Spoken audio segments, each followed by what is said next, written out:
Hey Revolution Golfers, it's Justin, and I'm in Dave Pelz's backyard right outside of Austin, Texas. You know, I've coined this the eighth wonder of the golf world.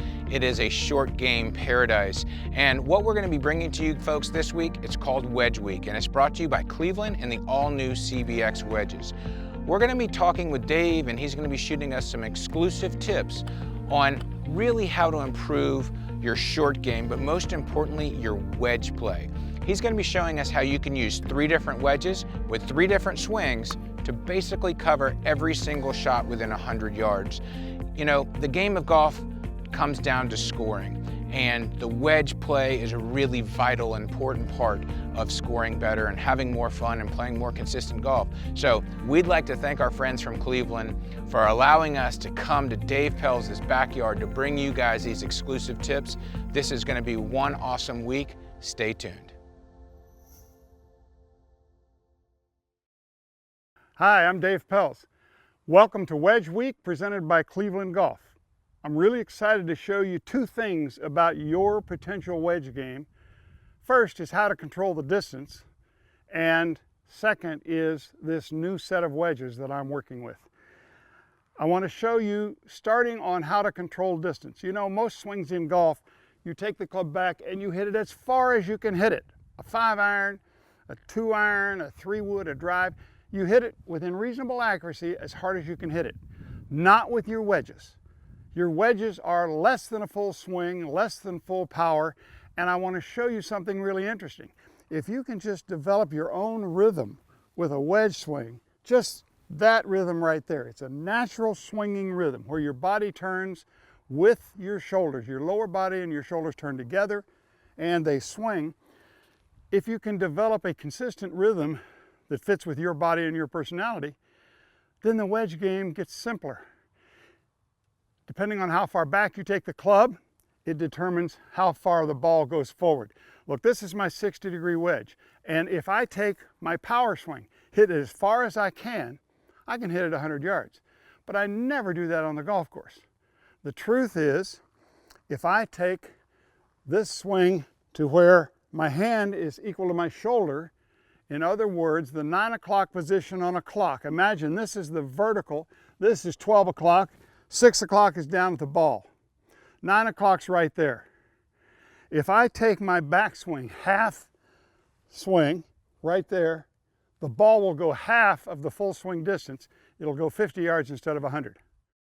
If I take it to 7:30, it doesn't go 50 yards, it goes 25 yards because that's half of that.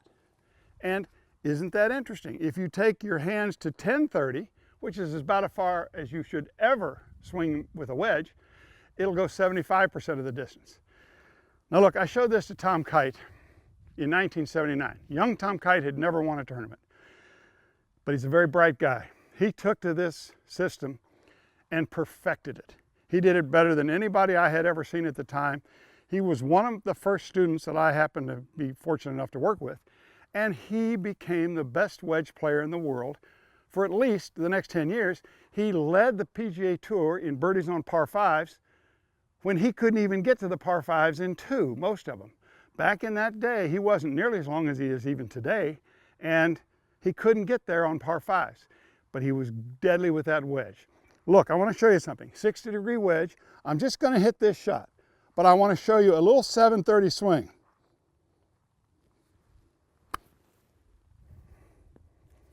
See, it's no problem. Now, in my mind's eye, I can take the same wedge and I can take it back to 9 o'clock. No problem.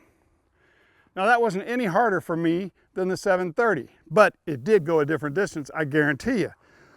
If you think length of backswing doesn't determine distance, try taking a club back 3 inches and hitting it far. How far do you think you'd hit your driver if you only took it back a foot? Not very far. All right, I want to show you 3 swings, 7:30, 9 o'clock, 10:30, with my 60. I know those 3 distances, 100, 75, 50. I now have my 56, and I have 3 distances. for the same 3 swings. I don't have to learn new swings. 7:30, 9 o'clock, 10:30. I have my 52, 7:30, 9 o'clock, 10:30. I have my pitching wedge, 7:30, 9 o'clock, 10:30. I've got 12 distances that I know how far the ball is going to go. If I just kind of sit here, just kind of close my eyes and swing with good rhythm, I've practiced it a lot, so I know how far to take the clubs back. I'm telling you, if you have 12 known distances in your golf bag, it's like having 12 perfect clubs sitting there waiting for you. It's a set of wedges, a 60, a 56, and a 52. You can know the 12 distances plus your pitching wedge. You will be a better short game player.